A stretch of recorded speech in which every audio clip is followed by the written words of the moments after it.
Hello there, one and all, and thank you very much for tuning in to episode 585 of Love at First Scent with me, Persolaise, live on YouTube, and the eagle-eyed amongst you will spot that this format suggests we are in interview mode today.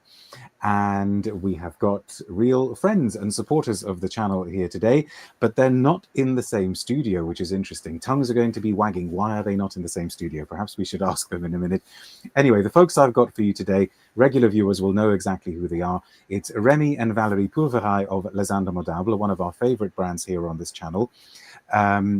They've been very, very generous with their time in the past. Remi particularly has done a whole masterclass series about other ingredients, so search for those. But today we're going to be focusing on two exciting releases. I actually thought we would just be focusing on the one that they released a couple of months ago. That was exciting enough in itself, their Immortel Solaire. But they have just recently brought out a flanker to one of their best sellers. And the story behind that is, dare I say it, I am going to say, probably even more interesting than the story behind Immortel. So it's going to be a struggle keeping all of the questions and all of the stories and all of the anecdotes and the insights to an hour. Lots and lots of people are tuning in. I'm sure you will have some questions. I always say in these interviews, just hang on to your questions for a while, because if you post them now, I might miss them. And after about 20 or 25 minutes, I'll give you the green light and I'll say, start posting some questions, but start thinking of some good ones. Anyway, without further ado, please welcome to the studio, Remi and Valerie Pulverail of Les Indemodables. How are you both doing? I'm going to ask you, why are you not together? What's happened? Is there something we need to know? Yeah, I was traveling, Darius, to Eden Ecosystem, you know, our plant in the south of France, in charge of making the ultrasound extraction. So I had to see the team and to review some projects. That's why I left my beloved wife. Valerie, is there something we need to know? Have you told him to like? is he on leave? Because the Bistro de la Beauté is open tomorrow, so I would love to be with Remi in Port-Calquier, but it's not possible. Sometimes thankfully with the technology, we're able to have both of you on there, and hopefully everybody can see and hear you clearly. And I think we need to get going, and I think we need to start with the most recent release. Now, it is a flanker to Vanille Havane. That, of course, is your 2020 release that was composed by Antoine Lie. Antoine Lie is your current perfumer, your current exclusive perfumer, I suppose. Last year, you gave us a flanker to Vanille Havane, which had a kind of oud twist. This year, you're giving us a flanker, which is called Cuir des Abysses, which means the leather from the abyss. Yeah. And I don't even know where to start with the story, because if we're not careful, Remi and Valerie, I could ask you one question, and just that whole question could take an hour to explain. But there are many, many, many things that make the leather note in this perfume fascinating. As I'll try to sum up, for those of you who don't know, usually, in fact, probably almost always, when a leather note is in a perfume, and you can correct me if I say anything wrong, Remi and Valerie, in a minute, usually when a leather note is made in a perfume, that is a kind of an accord. It takes materials like, most commonly, things like isobutylquinoline, or maybe cade oil, or maybe cypriol oil, or maybe some kind of synthetic castoreum, in the past maybe a natural castoreum, and that is used to create a leather note, a leather accord. The leather material doesn't really ever actually come from leather, except in this case. Yours really has come from a genuine piece of leather. So how did that happen? Who's going to tell us the story? So as regard the ingredients, so yes, as you say, first in perfumery, you have a couple of molecules that smell leather, that are synthetic, and that everybody is using. But as you say, nobody has been using really a natural leather extract. So basically, the story is that I read an article in a fashion book about a company that was a small tannery that has been working on the special Russian tannage, which was, I didn't know that in the past because everybody has heard about the Russian leather, but basically it's a technique that has been done by some craftsmen in Russia until the 19th century, basically until the revolution in Russia. And the principle was really to soak the hides in a birch tar oil, and then there is a very long process during months where you dry the hides with some oak wood chips. So it's a very long. Actually, the whole process takes a year, right? I think. More than a year altogether, and it really gives. First, for us, the interesting part, it really gives a special smell, of course, to the leather after this process. But the most interesting at that time was to make also a leather that was very, very solid and that could resist the climate of you can imagine the Russian country, which is very cold. So that was the objective. So this leather was very famous in Europe, in the world, until the Russian Revolution. Then, after the revolution, these techniques were more or less lost.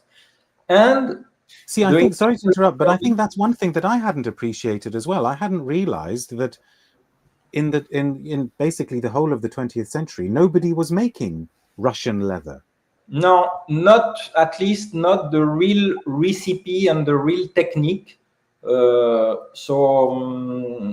was a bit lost until there was this crazy discovery of a shipwreck in the 70s, close to England, by the way. Yes, apparently. I mean, I don't know if people watching were aware of the story. In 1973, off the coast of Devon, a Scandinavian vessel, depending on where you look on the internet, some say that it was Danish, some say that it was Norwegian.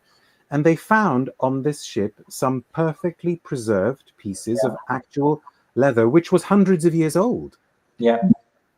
So with the same smell than original. So then the tannery. Sorry, I didn't catch what you said, Valerie. Sorry. When they found this old leather, the smell was still here, and it is very characteristic from this leather. So do we know what they did with those original pieces that they found? No, I don't think so. But it was the start for research by a small family tannery that tried really to reconstitute using documents, using these few hides that were found to reconstitute the process of this technique. And they succeeded after 6 or 7 years. They kept a very limited production because, of course, as we said, it's very long to process, and they just kept it for a few very luxury trunk makers. We don't even know the brands because it's not for the big luxury group, of course, because it's produced in such a small quantity. And using my contact, I have been able to identify this small tannery. And I asked them if we could have a little piece of it. So I discussed with the founder, and he told me, no, it's a nightmare, and we don't sell it, and it's a very small production that we still do, but we don't want to. So I told him about the perfume project, and I told him we don't need a lot. We just need, basically, they finally accepted to sell us a bit more than 20 kg of leather. So you see, it's nothing. And from there, we started. Remi, hang on. Give us just a. I know I can't. You won't tell me exactly, but a rough idea. Roughly how much was this leather? You mean the price? The price was still. It was still a few thousand euros. But you see, it's not only the price, but the fact that after that, the extraction process was very, very complicated for our R&D. Sure. No, I know. I appreciate that. And when so this leather came into your lab, and did it? You got the leather. You got this. You got the 20. Was it in one piece? Was it in several? No. It was cut in kind of. You see, long. It was cut. It was 30 centimeters on 10 centimeters. We asked to have it not colored, because you see the colorants most of the time are artificial, synthetics, and give a smell also to the leather. So we really ask the leather before the coloring process. So really the natural height, just after the process with the birch tar oil and the oak wood. So the first step, but before the coloring.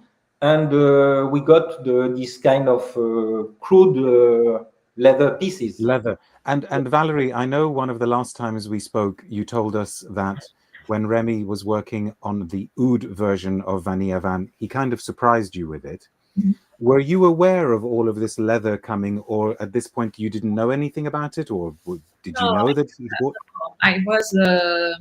I knew that he was working on the leather, but first I can't imagine that it's possible, because when we see a piece of leather, you cannot imagine to put it in a perfume and to have this result. It was very abstract for me. And when you got the leather, did it smell? Did it have that characteristic smell? Yeah, very small. Yeah, it's very powerful. And was it quite different from any leather you had smelt before, or was it? Yeah, it's totally different. You can recognize leather, but it's like a soaked leather, because the process is very in water, so it's it can't the same. And you have these tar notes. You see these woody notes that is really enriches the aromatic profile of the animalic or leather notes that you have in every kind of leather. So that's what's really the interesting part. So Remi, and I say this with the greatest respect, because you're a little bit crazy when it comes to ingredients. You thought, I'm going to try and get an ingredient out of this leather. What was the first thing you tried? Well, this is the normal process. The first part of the process, which was the more complicated one actually, was to cut it and to put it into small pieces and even powder to be able to make a proper extraction. And this leather was so solid, resistant, that it was a nightmare for our team to really cut it and grind it into powder. So it took weeks. And the second step is then, this is the normal process to develop an ingredient. It means that you try different solvents to see which one is the more appropriate to extract the aromatic molecule from the leather. And then you optimize the different parameters. So this is the normal process. But the first step of grinding the leather was terrible. And did you know if anybody had tried this before? No, not really. I don't know. We've tried to see in the different perfume brands, but no, I'm not sure.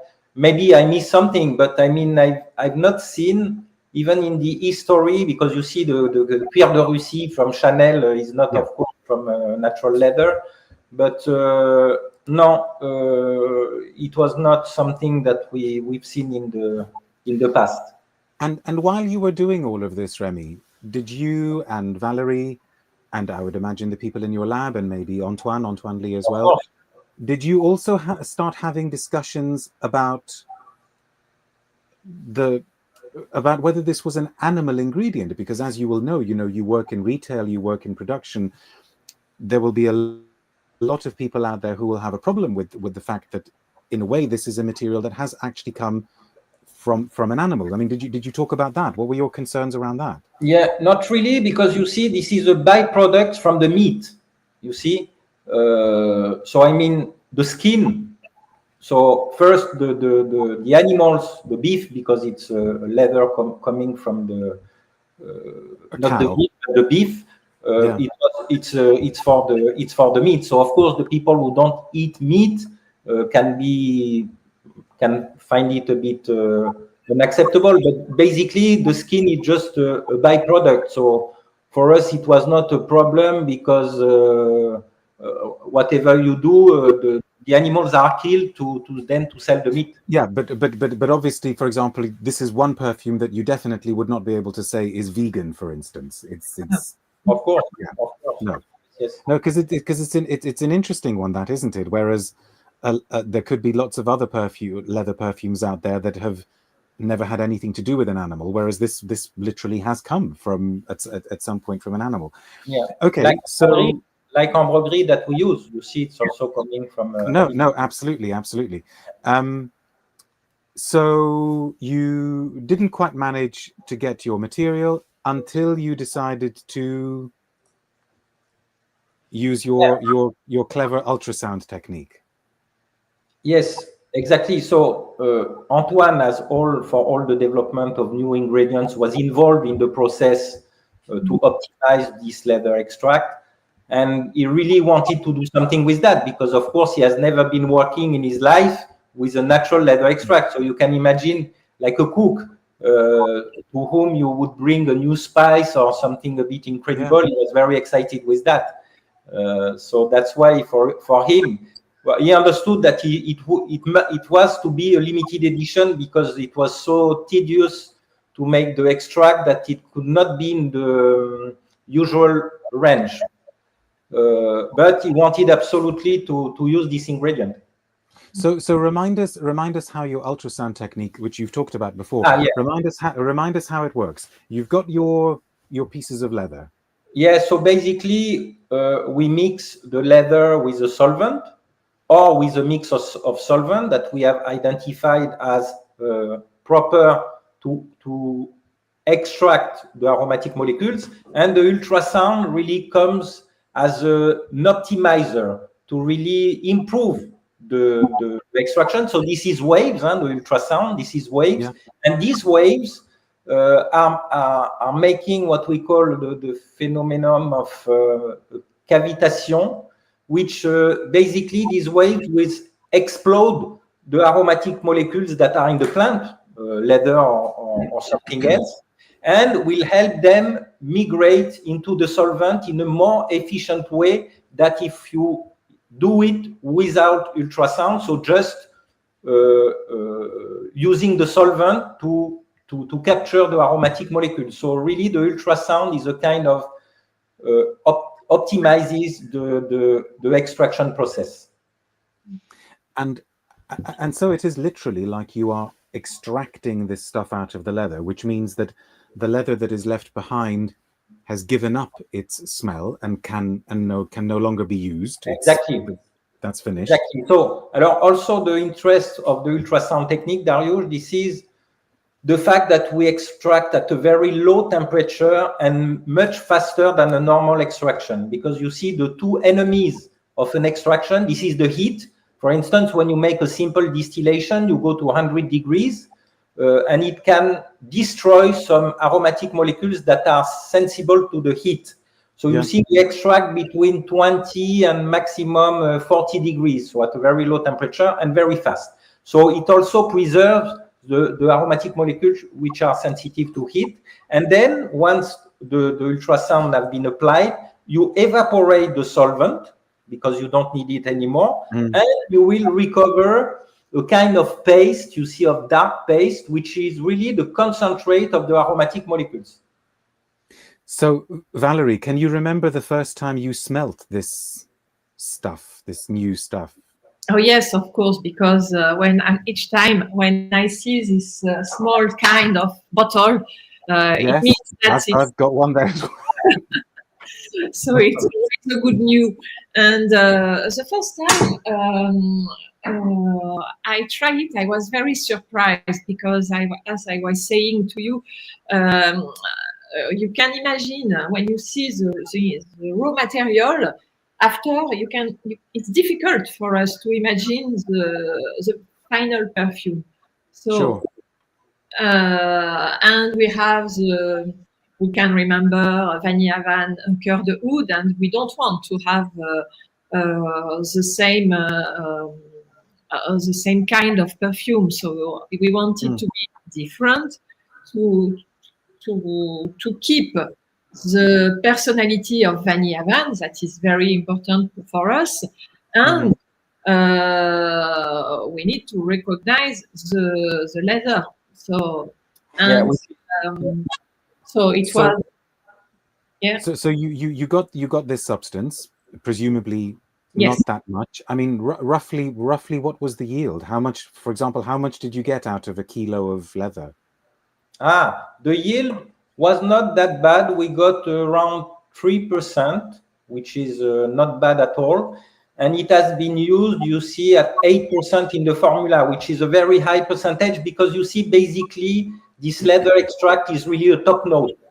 It comes in top and a bit hard, but it's not very long lasting. So that's why Antoine decided to use a big quantity to really have the impact.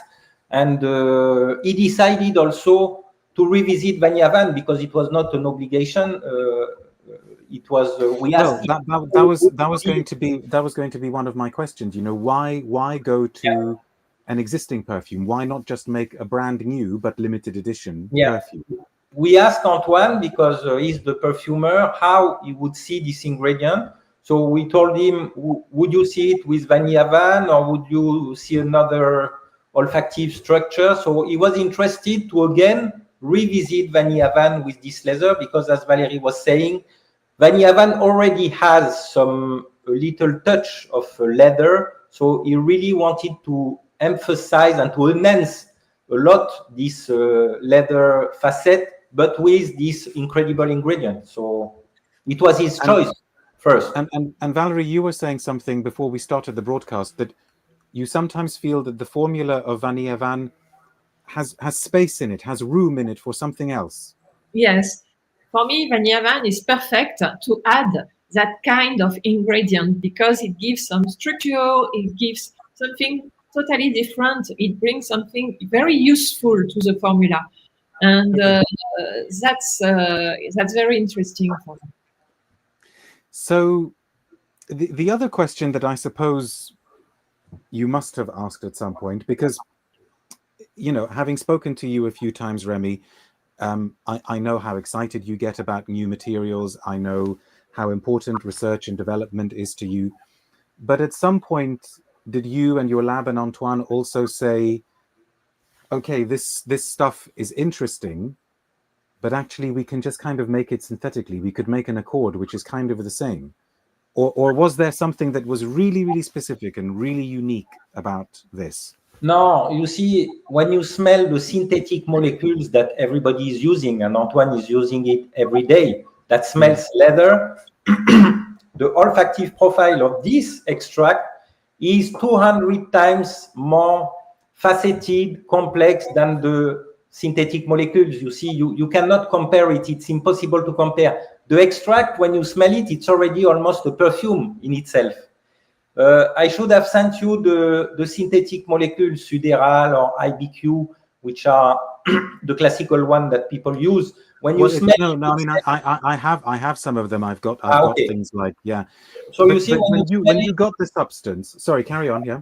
When you smell the synthetic molecules, there are not many facets. You see, it smells always the same. It's very linear. When you compare to that, it's a bomb. It's a Rolls Royce if you compare to the synthetic. And when you got this leather juice, I would imagine you put it in your chromatograph to see what it was made of.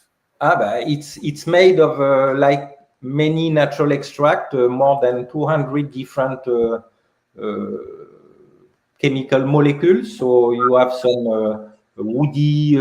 We find some molecules that you find in woods, that you find in incense, that you find in spices, that you find in very different material. And so couldn't you recreate it? Couldn't you recreate it now? Yes, of course we could do it. It would be a very, very long work because it will be like a very long perfume formula. We would need Antoine, it could be a perfumer's work, by the way. Antoine would need really to fine-tune the exact percentage of each molecules among you can imagine, 200, which is a huge work. Yeah, I think it would take more than a year or two to make such an extract, and it would be very expensive because, of course, you need to aggregate and to weigh a very long perfume formula. But yes, I think technically speaking, it could be possible to, I don't know if it would be 100% matching this natural leather, but at least we could come close for sure. And I guess you also had to make sure that this stuff was safe, that it was compliant, like with IFRA. And of course, you're right. No, of course. And were there any problems there, or? No.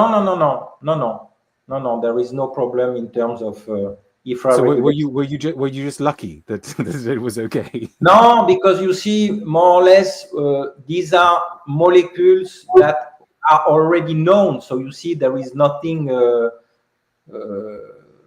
It's a blend of so many molecules that we already know and that the gas chromatography has been able to identify. So, Valerie, now we should talk about the perfume. I'm going to spray a little bit. So I'm spraying. Is it available now, by the way? Is it already out for people to buy? It's in a pre-order. No. Pre-ordering. Okay. And it's going to be strictly limited to 500? 500. Yeah, 500 bottles. And that's it.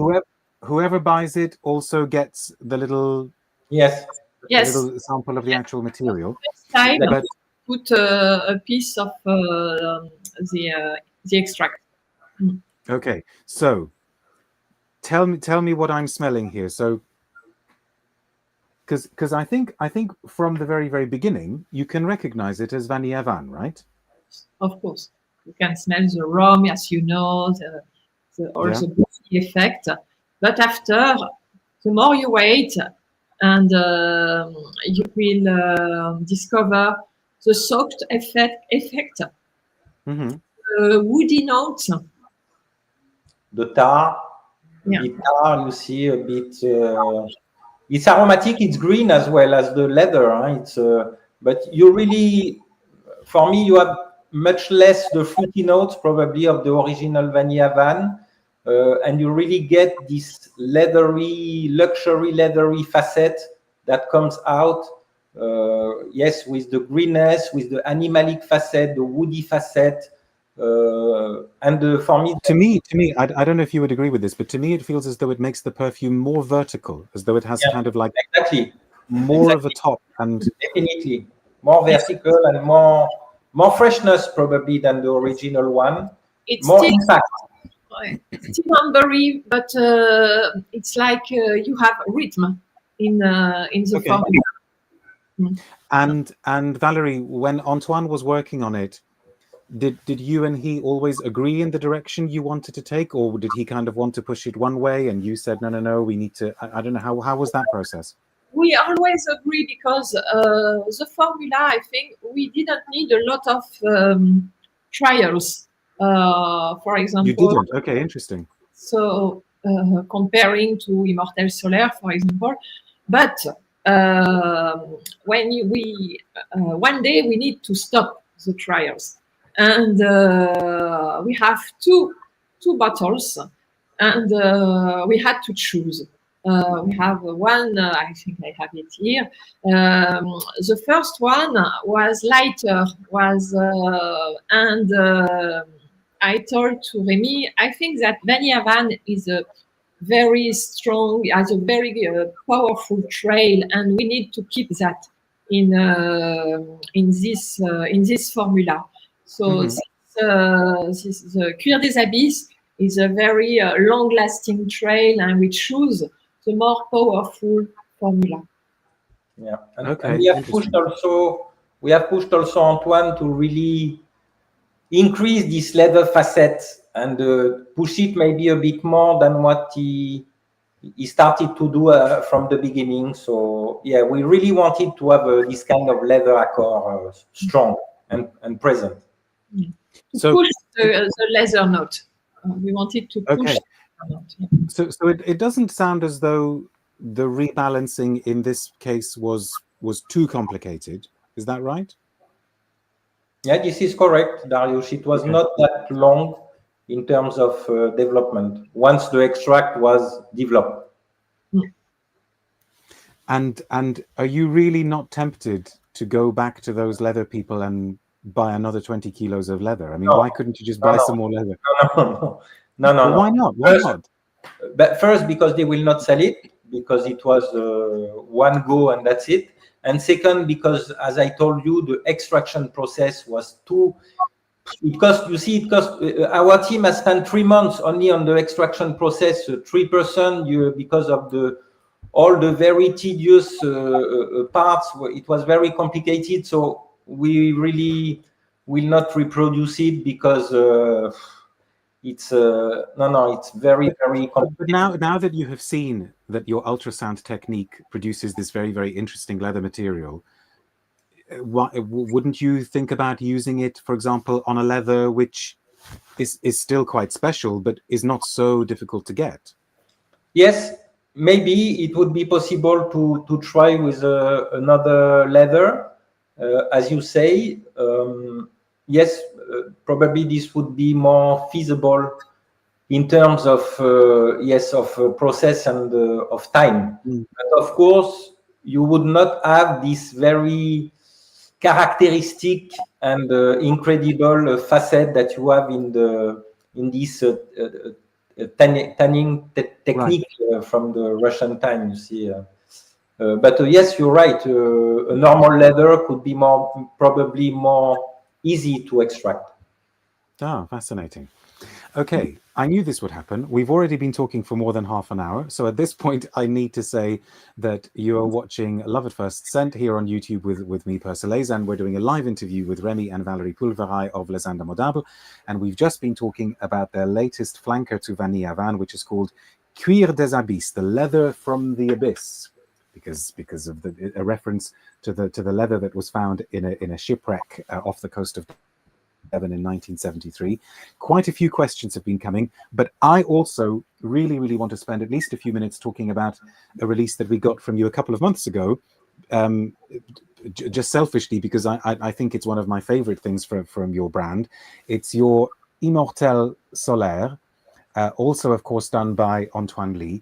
Now, Valerie, just a few minutes ago you mentioned that there were quite a few mods and quite a few trials with this one. So tell us the story of how this one came about. Oh, this perfume is a coincidence. Every year we go to the south of France, and in June, and every time we travel to the south, I love picking a bouquet of Immortel, and during the holidays, I keep this bouquet in the car, and it smells Immortel during the holidays. And at the lab, they made an extract, an exceptional extract of Immortel with the Dresch. Remi will explain in details. So it was a very pure extract, and it was for me the smell of my holidays. So it was very exceptional for me. And Antoine Lie, we asked to Antoine to make a perfume with an overdosage of Immortel. And it was not very easy for him, because most of the time when you smell a perfume with Immortel, it smells curie, it's not very aesthetic. And the smell of the extract was very, because it's a strange ingredient. It's a flower, but it doesn't smell flower. You can smell licorice, you can smell woody note, a bit leathery. And actually almost like a leather thing as well, in a way. Yeah. Dry fruits. And he put some ingredients inside, like hazelnut, the same hazelnut we found in patchouli noisette. Right. Like a styrax. So it's for me, it's a very characteristic perfume from Les Indemodables, because it's a bit original. The ingredients take place in overdosage, and when I smell it for the first time, when it was finished, I said, okay, we cannot say that it reminds me another perfume. So that's what we want in the brand. So what was the reason why you kept having to go back with Antoine? What was he not getting, how you wanted? What was the facet that you were not happy with? Oh, there's a facet of the Immortel, so the licorice and not too spicy like with curry, because we don't have to smell. We don't want to smell the cook or a dish. It's not the brand. So we wanted to have something very aesthetic. So it's like a jewel. We need to make. So I suppose you wanted it to be as close as possible to the experience of smelling the flowers. Yes, but with in French we say exhausteur de goût, and I think hazelnut and styrax gives more character to the formula. Yeah. Okay. Taste enhancer. Taste enhancer. Okay. And Remi, Valerie mentioned there's something special about the Immortel ingredient. Yeah, it's you see, Dariush, Immortel is available to perfumers only in essential oil, basically. And essential oil is not at all smelling like the plant. So right. Yes, and you can check it when you distill the Immortel. The yield for 100 kg of plant, you get 0.2 liters of essential oil. So you see the yield is very poor, 0.2%. So basically, Benoît Cassan, our partner in Provence, he came one day and said, when I distill the Immortel, I don't understand, there is still a strong smell with the waste. And he said, can you do something with your ultrasound technology? He said, okay, let's give it a try. So we tried it, and basically, after you make the distillation, we dry the waste and recover more or less 40 kg of dried waste. We make the ultrasound extraction and we get a yield of around 4%. So it means we get 1.6 liters of ultrasound extract from the waste when you only have 0.2 liters of oil after the distillation. You can imagine, Dariush? So it means that if you only distill the plant, you lose or you miss 80% of the aromatic molecules which are in the plant. Right. Okay, and then we make what we call the full spectrum extract. It means we blend together the essential oil plus the ultrasound extract of the distillation waste. And what did you call it? You called it dresch. Dresch, yeah, waste distillation. Like dregs. I suppose it must mean like dregs. So the stuff at the bottom that fascinating. Yeah. Right. And you see, when you smell the extract that you have, the full spectrum Immortel extract, if you have already smelled the plant in the field, it is very the same. It is very close to the real smell of the plant. Yeah, and actually, I would agree with that it smells very, very naturalistic. I want to give the people watching a chance to ask some questions. Some questions have already been coming through, and by the way, folks, the questions don't have to be about Vanille Havane or Immortel Soleil. You can ask Remi and Valerie any question you like about any of their perfumes, or even generally about the industry. But we're going to keep to under an hour. I've got one question here from City Slacker, which I can put up because I didn't even know this was an issue. City Slacker says, speaking of Oriental Velour, is it gone forever? I didn't know it was gone at all. Is it gone? It's not gone. It's in our what we call limited production, because you see, it was the question for us. It does not sell very well, even if we love this perfume. And so we said, okay, we don't want to do like the mainstream brands. When it doesn't sell well, we remove it from the collection. So we have decided to make one production a year, Dariush. So it's no longer in the main collection, but you can order it because we just made the production this month. So now it is again available, but we will only produce it once a year. So the people who love it, like me, by the way, me too. I love it. Yeah, we'll still be able to have it. So which are the other ones which are in that similar category now? That's it. Oh, just Oriental Velour. Yeah, just Oriental Velour.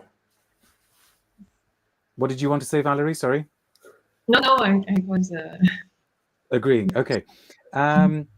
We've got a question here from Woozy saying normally leather extracts used to be impractical because of the nasty chemicals in them. Does this technique that you were talking about before remove the nasty chemicals, or are there no nasty chemicals in the Russian leather process? Yeah, but basically, you see the nasty chemical molecules are coming from the coloring process. And here, Right. as we said, you just have natural products that are used during the tanning process before being colored, because we used the leather that was not colored. And it was only used with, as we said, birch tar oil and oak wood chips. That's it. So there is no artificial chemicals inside the process before we get it to the lab and make the extraction. Okay, thanks for that. This is a question from Tool, who says, and either of you can answer this, Valerie, maybe, or Remy, what is so special about the vanilla that is used in Vanille Havane? You have one of our Grand Cru, which is the Comore, the Vanille Mauvais that we call in French bad vanilla, because it does not correspond to the standard. So it's a vanilla coming from Comoros that has a special curing process, because basically you harvest the vanilla very late in September instead of harvesting in June, like it is done in Madagascar. And then the curing process is very different, because it's a kind of late crop vanilla. And we did the extract at our lab. We made an infusion, a vanilla infusion. So it's a very specific extract that has a smell that is totally different from the classical vanilla Madagascar Absolute, because it's much more confectionery. So you have a very high percentage of this vanilla grade in a Vanille Havane formula. And actually, I'm pretty sure that in the masterclass that you did, where we talked about vanilla, probably. I think you talked about this particular type of the vanilla. Where's that question gone that I just saw here? I want to go back to that question. Valerie, maybe you can answer this one. This is from Gnosis Beam, who says, Iris Perle is my favorite from the brand, but I rarely hear it being spoken about. Do you have any plans for another perfume that will use the iris or the ylang ylang material? Well, for the moment, we don't have. Oh, Valerie, your sound seems to. I don't know if you're getting that as well, Remy, but Valerie's sound seems to have gone a bit funny. Oh, you can hear me? Can you hear me? Yeah. Yeah, I think you're back now. Go on. Okay, there is a problem with the connection. We don't have any plans with Iris for the moment, or of ylang. Okay. Maybe in the future, but not yet. Okay, no, thanks for that. And this is one from Holly, who says, I understood you said that the leather facet in the new Vanille Havane was only put in the top and the heart notes. So does that mean that the dry down is the same as original Vanille Havane, or does the dry down feel different? Were there some other changes? No, it has been rebalanced, as Valerie was saying, with the ingredients like Styrax to really push this leathery facet also in the base note.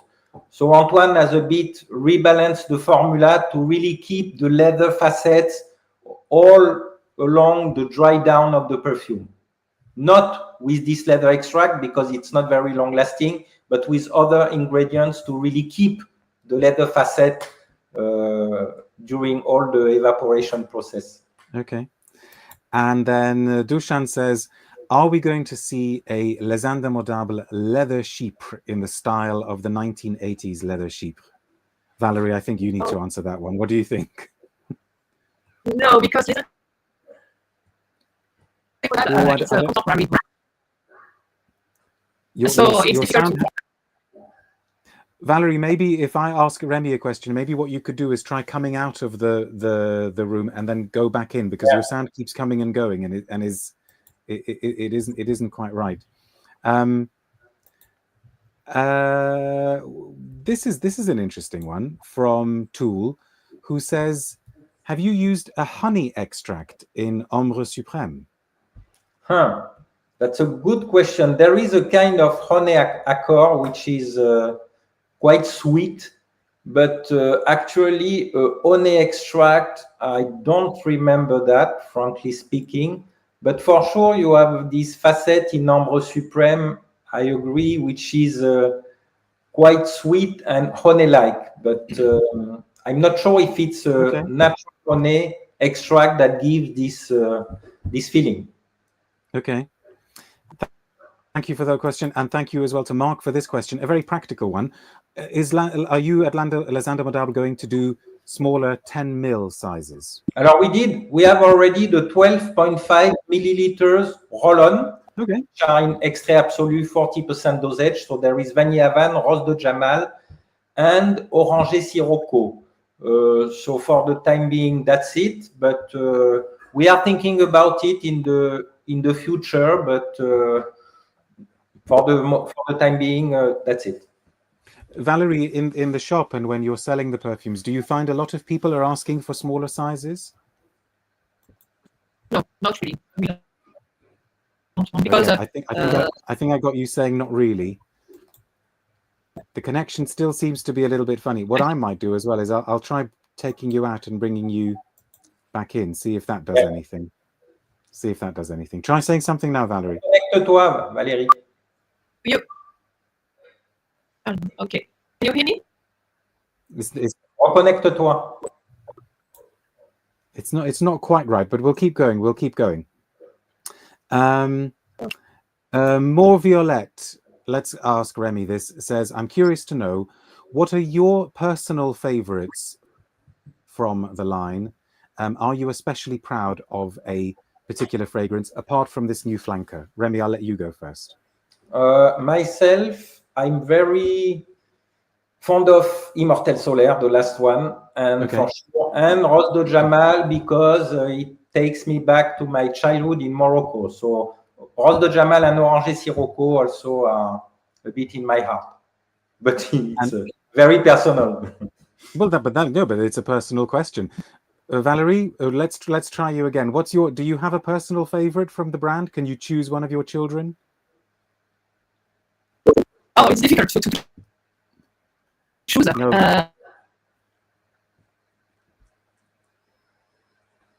No, we're not getting it. We're not getting it. Sorry. Oh, and Valerie's completely vanished. Yeah. We'll keep going. We'll keep going. We're nearly at the end anyway. We're nearly at the end. Question from Offenlicht, going back to the Vanille Havane, says that if, because you've added the leather material, etc., does that mean that this flanker contains less vanilla extract than the original Vanille Havane? Yes, maybe a bit less, but I would not say that it's in the vanilla content that there will be a big change. It's probably other ingredients that have been rebalanced to really have this leather impact. But apart from that, you see most of the key ingredients, at least like the cocoa and the vanilla, have been kept more or less at the same percentage, more or less. And then to come back to the last question, Valerie is very fond of Iris Pearl because I can see the one she's using a lot. And she's also very fond of Fougère Emerald. Well, yeah, those are some of the ones that I like as well. Remi, just with your knowledge about the industry and things that happen in the industry, obviously you're an industry veteran. This particular flanker is not cheap. Yeah. And if I were to ask you why is it so expensive, I can almost imagine what it is that you would say. But putting aside the specifics of this particular perfume, what's your view on what's happening with prices in the perfume industry? Because from my perspective, from the perspective of a lot of people watching these videos, prices are just going completely insane. And we don't quite understand what's going on. No, you're right. I think prices. I think all the niche brands, first, there are the big players in the industry that think that you can sell the same quality of perfume double the price. I read a few weeks back an interview from Mr. Puch, and he was basically saying, you see, if people can have the taste, but the normal people don't have a very good nose. So it means that we will never talk about the ingredients, and we will keep selling storytelling and the kind of link with the fashion or whatever. So these people, and this is the thought of many people in the industry, to say the consumer, the clients do not have a good nose, they cannot smell. So basically we can sell them whatever we want at almost any price. And we are totally against that. That's why we released this luxury Grand Cru ingredient box for the boutiques and to educate the people, because we are sure that the clients who buy Les Indemodables, and there are more and more clients, I would say, in the niche industry that knows how to smell, because they really smell a lot. They try to compare the perfume. So I think the education level of the final client is improving a lot, at least for the people who are passionate with perfume. This is the first thing. So I think the people start to be able to judge not only the olfactive, I would say, construction, which is very personal, but also the quality of the ingredient. And what becomes crazy in the niche business is that, as you say, prices are going over the roof. And yes, basically the people who market this perfume think that they can sell at any price. As for Les Indemodables, we know that we are in the expensive range of price, even if we didn't increase prices for more than 2 years now, but because we know what costs a lot in our formulas, and that cost more than 10 or 20 times more in terms of cost of ingredients than any other formula in the market. And we can prove it because you just need to do a GC to see what's inside the perfume. So we can really judge this. And I think this is part of the quality and of the price ratio of a perfume, Darius. You see, we've never seen anybody for Les Indemodables, and it's really something that I say very honestly, that told us Les Indemodables are too expensive. Why? Because the ratio between the price and what people feel when they use it, we think that they can really see the difference. And this is our objective, you see, first, to have this kind of creation bias through Antoine, and second, to have a quality of ingredients that cannot be matched by other players. And for us, that's why we are transparent also about the expensive ingredient we put into the formula. But yes, the industry is becoming crazy, but I am sure that the people are not that stupid, and that they start really to be able to judge and to evaluate when the price is totally crazy. Valerie, thank you for that, Remi. Valerie, are you back? Yes. Can you hear me? Perfect. And actually, okay. your sound is even better now than it was before. Okay, I've changed. So that's okay. We were just talking about price. Do you sometimes worry? Do you kind of think, oh, should we charge this much for this perfume? No, maybe we should be 30 euros less, 40 euros less. What are the sort of worries that you have in your head about pricing? I think we need to keep our politic, because I know that 220 euro or more than 400 is expensive. It's a budget, but it's a quality. And when we are not, we don't want to be ashamed with the quality of our perfume, and the quality is sometimes is expensive. And but after, when you have a good perfume, you remember most of the time the quality and the smell, and not the price. So that's why I think it's very important for us to make good perfume than making less expensive perfume, but with not the same quality. What do you think is going to happen? Where do you think all of this is going to stop? Because the prices keep going up and up and up. And also a brand like yours, presumably you have to keep increasing the prices. Otherwise, people are going to think that you're cheap. No, Darius, I think we have a price policy that corresponds to the quantity that we do. You see, we are not producing a very large quantity of bottles. We know the price it costs to produce Les Indemodables, and we try to keep in line with a reasonable price for our perfumes. Having said that, we see today that there are tens of niche brands that are disappearing.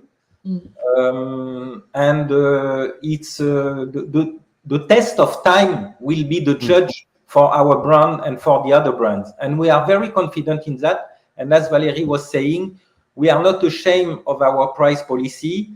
and as I told you, we never had some clients that came in the boutique and say, but it's totally crazy, the price you sell. Yeah. No, that's not. So I think we have a premium positioning. If tomorrow all the brands are selling 2 times the price of Les Indemodables, okay. For us, this is not the reason why we are going to double our prices. And it's just something that we try to adjust, because we are producer, we know the cost of the ingredients, so we master all the price, the cost of our products, and like any other products, you see, I was looking at the LVMH ingredient box. Well, you see our ingredient box, luxury ingredient box, which is much nicer than theirs that they have released.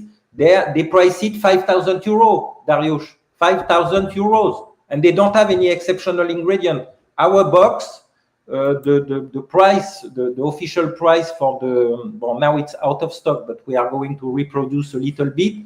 It's 750 euros. So we don't care. We know that probably in terms of quality, we are much higher than them, but they sell their brand. And when you are Louis Vuitton, you sell an ingredient box at 5,000 euros. This is not why we are going to position ourselves like them, because we think it's totally, there is no sense behind that. There is no reason behind that apart from the brand. And we don't want to enter this game. Thanks for that. And I was going to, sorry, Valerie, what did you want to say? We don't want to make billions of bottles of ingredient box. So we want to stay an artisanal brand. That's very important. So the quantity is not enormous. So it's a small team behind Les Indemodables. That explains the price too. No, that makes sense. Thank you. I was going to ask a particular question, and somebody has basically asked the same question for me, which is great. And we will do this as the final question because we're nearly out of time. Apologies if I'm mispronouncing your name, but this is from Piawit, who says, is there any plan to make a marketing in Southeast Asia, such as Thailand? Because I could not find a place to buy your product. I had to pre-order from Europe. And my question was going to be, where in the world are you going next? So what are the plans to grow Les Indemodables? Alors, you see, Dariush, it's very simple. It's not a marketing plan at all, because we don't have any marketing plan, as we could imagine is big companies. It's a question of people. I was discussing this morning with a potential retailer that approaches us to have Les Indemodables in UK.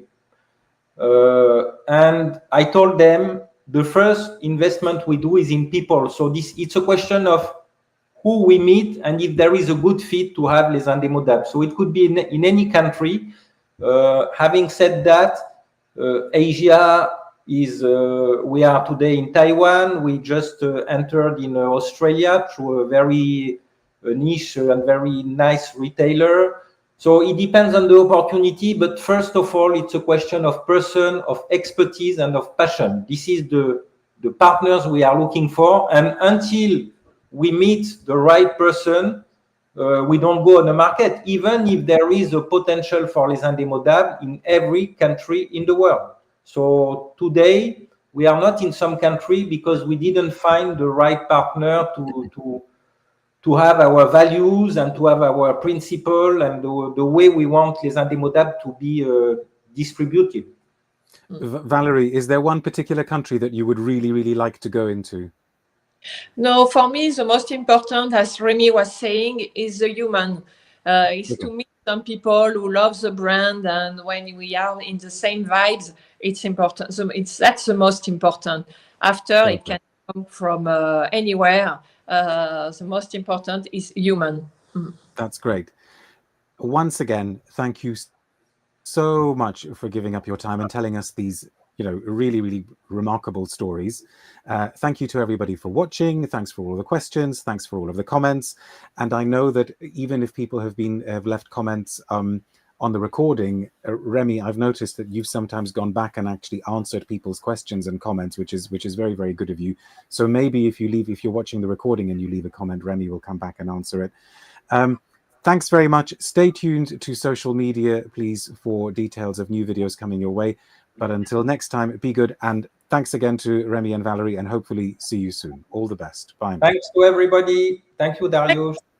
Thank you, everybody.